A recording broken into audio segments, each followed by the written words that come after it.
سلام أبزر عربنا حمص يبلالو نبل حدث تداخمي ويكودق إزدلي جزا حمص يبلالو نبل نمنت أيكم أزبهال تفلت أنت لهم بجمع بتنا كومنت قلت لنا أبز حالف خفالة نجارت اتخبابنا كله حمص يبلالو وحيج مسألنا له إلى نيري بحلفين هيقدفن نتي poverty parties بهالناي أبي أحمد لي إذا حمص انتهى ذكرنا مثلكم حمص كوسع نجاري تيبل دخم جلجيري تعملن معلتي السحاب معلتي قلتف كاب حج النيوجن زكال نخجبري حمص كمتساكم من بعد نايلومي نجاري 210 حدا مقصلتا نايت 210 شوعتن 210 شمونتن 210 تشعتن ززاربو لزنور ناتو مقصلتا غيركم وسدوا كم أخاني إيرتراس نفسها زغالت قواميت هاجر كتكون تخيل دي أزبل موجوتي كبر بعتات جميرن دي كل جزء دحرنا زغيد حج خاني زحتوزي إيش هسمع لي حتى سلوز له بزعبو خزاربي سنة مكتل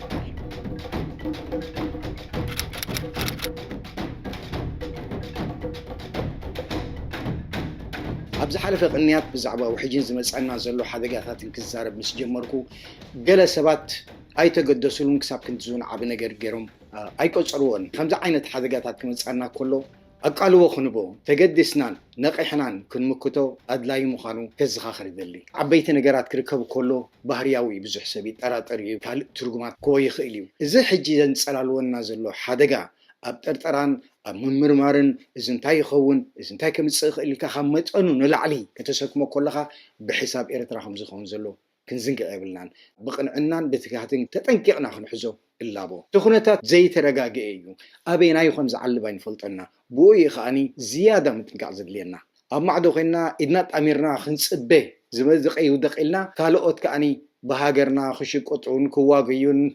رحق طرح إدنات أميرنا نقبر النجاري يبلنا لنا بهاجرنا يزنقت زلو بهاجرنا يدشقت زلو اتي بوليتيكاز حسب زلو أبتي كبابنا بحلفنا إيرترا ببزح سبت قميز تفلا لي الرأي سلو زلو صباح نقوله تدليكم تقبلوا تزي تقبلكم مخاني بعلكم تفلتوا أبزب الكونتات كي بس إحنا كلنا إدنا خنو إتن وانا تات قدينا خنكون يقبا إلى أمن أنت تقمومن أنت سلطانهم كلا خلوا لهم زجبروا كدان أمونجو إسحاقنا أمونجو أبن درجة مفرش جوش إذا خيد زلوا جنكن رسعوا زي بلنا ولا كواز وحيجين إذا هبوا بلان حدقة أو دي قومان له حمص يمزبلوا زلوا انت بلنا قلت مزلوهم وجنات هجرات تكالات كدحنوهم يخول يوم تنفاس كسوق علوم يخول يوم دقيمهم سلززون كن رسعوا يبلنا إذا كان مجمرتا إذا إيرتراس هاجر كتكون أي تبقى أنيا عقمية بلان زبل كتعنون رأي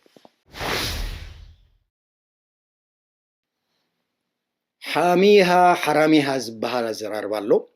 اتي حلا وزتبهلي سرع خون كله نقابنت حدا سبام تسكاب حدا بانك عتبكا قصير كان حلو نز بانك تبلو صباح نقوت بانك تسريق تسمعمو التسرقي تحلو الكاز قصير كاي سب مزخون زامن كايو كتقلمو كله مالتي امو ايرترا ابكم عينت حدا قاعد تساتلي حزله كل جزيه ببلاج اوف الليجنس اندز جمر انا تاماننات كاي زي لي خايو تكبر الكاي الكانديو زجمرت نجارات أبربعتات نحيل السلاسة كم عينت مبسعات تجيرلو إيرترا أبتحت الزفانو تقرينا فيدريشن متسينا دحريقنا ينوح عمتات كالسي صعيبو أبتس عن حدن إيرترا نتساخد كون كيلا كاب نتسأند كساب حجز خيج زولو نجر نقول نمو نقدفو أبقد مخلت عمت تملسنا انترينا أبي أسمر بزمت سألو جزيه إساياس تطلعو مرحنا كن كتلكاينا إلو دحريو خاني إيرتران إثيوبيان حنت هاجرين كلتي لزأمن أبكال بوتا زنبري بزعل ما ينبري زليلو حاجيجو اتقدم أبربعتات زبها زنبري إيرترا سواقايا بلان إيرترا نفسها خدك إلى يتخلينيا إيكونومية بلان قلية بلان اللي كان يمسنا عقدنا يمكلال نزقبر زنبري كاب تحاميها حراميها خاب إساس نتسأل الله سلمتا إساسكم نزقبر زنبري أبربعتات نزخمزة عينت موغوتي أنصار إيرترا بقعت يبلان زل زنبري موغوتي نهاية لسلاسي برايم مينستر زنبري أخلي هابتول زبهاليو لو ممكن إساس يزمر حزن الذي مبتزن سلزي التم مستشهد شاي نقص هاي لسلاسة قرناز دليل زنبرو سبات زمشو زنبرو مقتن أزام حجي عن مشاو عين نقص قرناز دليل زلو سبات زمشو زلو مقتن حد خينو ترى إني بزي مخنيات زخ أني إساس التانية أربعتات زنبرت نوت بوك نا أكليلو هابتول درخي بدخون كاب أدو خون اندام ببز الزرب زلو إلى التراتري ومو خاب كل تعمت جميرو مرحنا تباهيلون دي أبي سلمنتا يوقعنا ناي إساس بزعبا إيرترا خزارب كلوس كمتنا إثيوبيا جزأت زتعم حفتو نفسكم وما بعلكم ملس رخبوه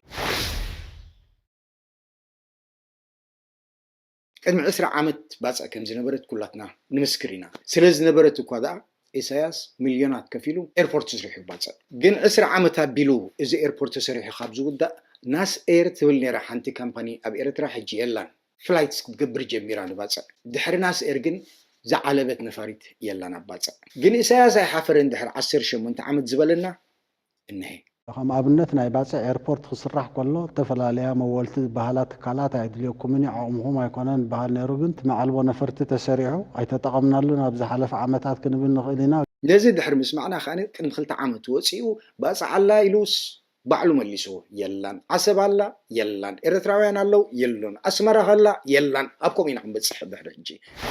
ባፅዕ ሉል ትበሃል ነራ ናይ ቀይሕ ባሕሪ ሉል ኮይና ተሪፋ የላን ሉል ኣይኮነት ወላ ገለ ይኮነት ኣበየላ ኣለዎም ባፅዕ ኣላ የላን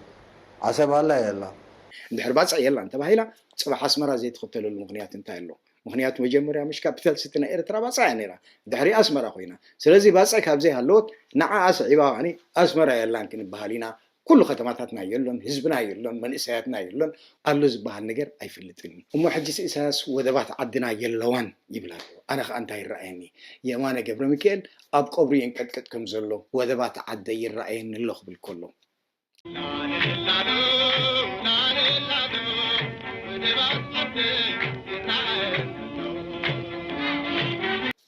እዚ ኩሉ ከይኣኽለና ከዓ መውቃዕቲ እንድዩ ዝጅልፈና ዘሎ ኣብዚ ሓለፈ ተኽልተ ወርሒ ደንጉ ዝመፀ ቃለ መጠይቅናቱ ነዚ ስሞል ቢዝነስ ዝበሃል ዝነኣሽቱ ትካላት ናይ ንግዲ ዝስራሕ ዘሎ እስከምዚ ዋጋ ዘይብሉ ገይሩ ቆፂርዎ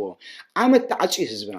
ዓመት ክሰርሕ ኣይከኣለን እቲ ድኻ ብናይ መዓልታዊ እቶት ዝነበረ ከመይ ገይሩ ነብር ኣሎ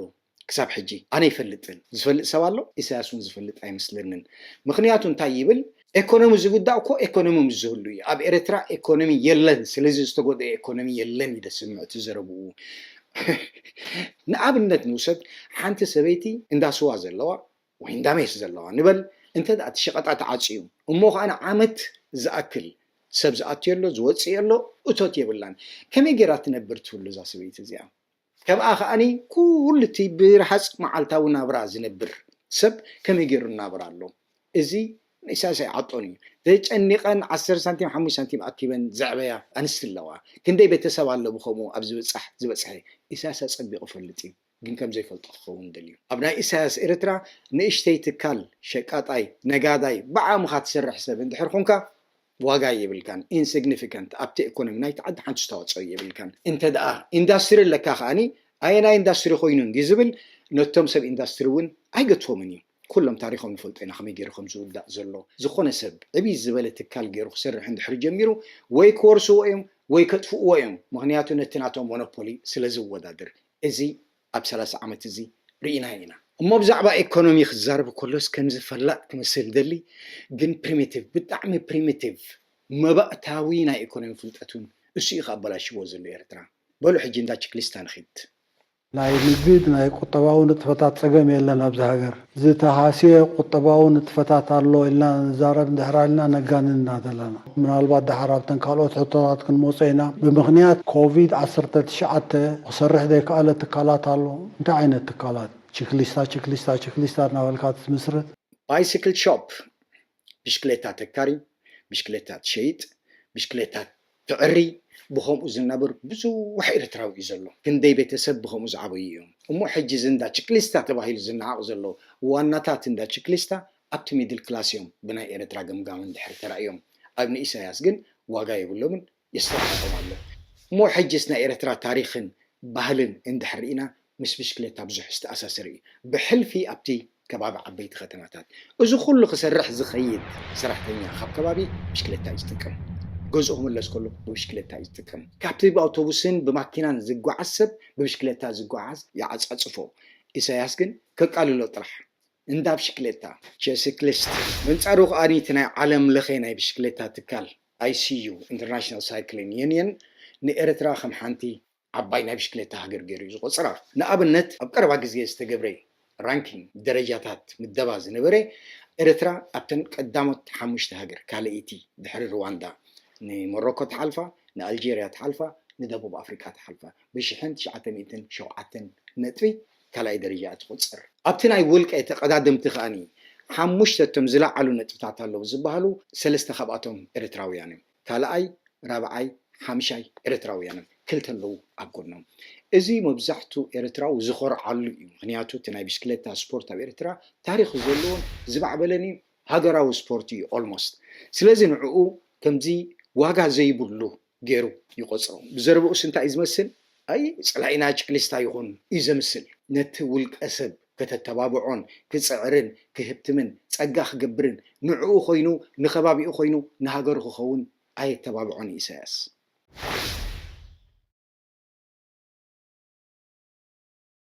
زيري أبتي زرابايك من سندي بزعبا إبراهيم سلطانن بزعبا أخليل هابتو ولدن اشتكى لكم أبتي أربعاتات مورالون خودقون إبراهيم سلطان انتا يمزبلو نيرم إريتراس بقعت يبلان هاجر كتكونا يتخلينيا أخولات يبلان أخولات بيركرات يبلان مهرات سبات كمالتيو منكستن قلن كايدو زغول سبات يبلكم من دابلو يقللو نيرم إذا خاطهم ناي إثيوبيا دبلوماتاتن اتوم أما خرطومن بزحاتا منغوم إريتراويان نيرم يوم اسم يوم كمزجيروم إبراهيم سلطان مورال خودقو كسعرو زفتن زنبرو أما مهرات يبلكم مسبلوم إبراهيم سلطان عايز قليل كوينو قلل يعتملسو قللنا طرح زي كونس نسخم كمان قصيركم نتمنغستكم يكايدلكم الله إلوم كم عينت كليبر ملسي زخل سب أيطرنا زلنا خصاب حجي زخت عز خون زنبري أنصار إبراهيم سلطان قال زرباتاتون زنور عليتاوي وجناوي بيجوتد زخوني الرأي أبزا مصحف زي أترك بقولكم 300 بيج انتحكي 300 دنا 540 كلتن بيج የኤርትራ ጉዳይ ተባሂሉ ተጻሒፉ ዘሎ እዛ መጽሓፍ እዚኣ በራእያ ናይ ኢትዮጵያ ዝተጻሕፈት እያ ዲፕሎማት ነይሩ ወይ እዚ ዘውዴረታ ዝበሃል ምስ ናይ ዓለም ሰገድ ተስፋይ ከተወዳድራ ከለኻ ሰማይ መሬትን እያ ክስኮላር መጽሓፍ ጽሕፍ ኣሎ ኺልካ ቆልማጣ ገለ መለ እንዳበለኒ ኢብራሂም ስልጣን ክዝክሮ ከሎስ ግን ከም ዝሃበና ትጠንቀና ይዝ ዘለናዮ ኩነታት ክንፈልጥ ከኒ ናይ ግድነት ከምዚ ዓይነት ርስሓት ከነንብብ ስለዚስ እዞም ኢትዮጵያውያን ዝሓስብዎ ተሓሳስባ ካብ ሽዑ ጀሚሩ ክሳብ ሕጂ ዘሎ ማራእያ ኣብ ኤርትራ ነዛ መጽሓፍ እዚኣ ዘንበበ ኣጸቢቑ ክርድኦ ክእል እንታይ ከም ዝሓስቡን ትሳይኪናቶም እንታይ ምዃኑ ክርድኦ ይኽእል ብኡየ ከዓ ነዚ ናይ ኢሳያስ ዝረባ ኤርትራ ሓንቲ የብላን ገለ የብላን ኢሉ ከቃልል ክሪኦ ከለኹስ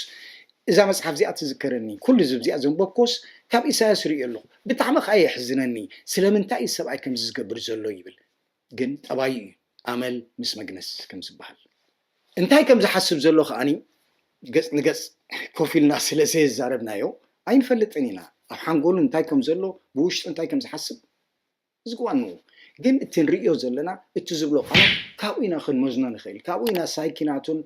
personality كاوينا خن سلو نخيل كاب جبرو كاب تخاب أفوز واتس قالتن كاب تبارياتون يناخن وسد نخيل بس مخنيات زيو خا بزحات إريتراويان أب إساياس حنتي تسفى زي بلهم تسفى قريش أميهم بزي كاتهم دك مزامرتون انتم نعوخ تاقعوا لزخولهم بحاد سير بتسبب تقني تتحيزهم زلو سوات انت زي كوينو مبزحت إريتراوي كبيسوي مبزحتو قداينا إساياسي مبزحتو تبدلي يوز سرعة زي كاو حليفو خاني ولا تزي تبدلي التقنع نجر قال لي يخفلت سلا زخيل اتقبر زلو خاني تعين قنعن سلا زي كوني بو طرح تسفى زغورصي بزحي إذا ذهبكم دحر بايتان ديو إذا كل خناتات زي ترأيو بزي تمكروز سلاز تحالف إيخ أني ناي حادنتا ومنجستي يدلي أنالو زي بالحساب مجكي زلو أبو نخيت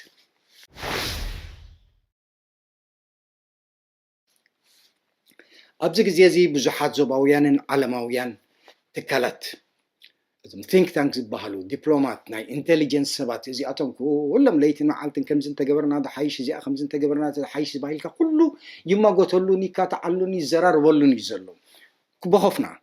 سلازين إحنا بخوفنا بزعبنا حدا نجر كوسن صباحنا جهاني زي تقربنا له نجر زي دلنا ينجر انكم زيادة خميشة سرحنا لكم تخدنوا واخي تبهلنا كلنا بعلنا بعكنا اسرحنا تادس زبلنا انت تخدنا يحيش انت زي كون خاني اتليست ابتز قبرز له زرر يكلونا له وانا تاتسل زخنا كم تز حالفنايو حجونا بكال اي داغما يغرغر كناتو اي واصناني سلازينا خاني منغست خلونا له مخنياتو منغست خاب زي لونا نو هيغرنا اينا ሕጂ ዘለና ማፍያ ብኢደወነኑ ብሓይሉ ብረት ዝገዛእና ዘሎ እንተዘይ ኮይኑ መሪሕነት የብልናን መንግስቲ የብልናን መንግስቲ የድልየና እሞ ብዝሓለፈ ሰሙናት ኣብ ዝገብሮ ዝነበርኩ ምናልባት ምስ ዝለምቅነ ዝግበር ዘሎ ብዜናታት ትሰምዕዎ ዘለኹም ካብ ኣሜሪካ ካብ ኤውሮፓ ካብቲ ከባቢና ዝመፅእ ዘሎ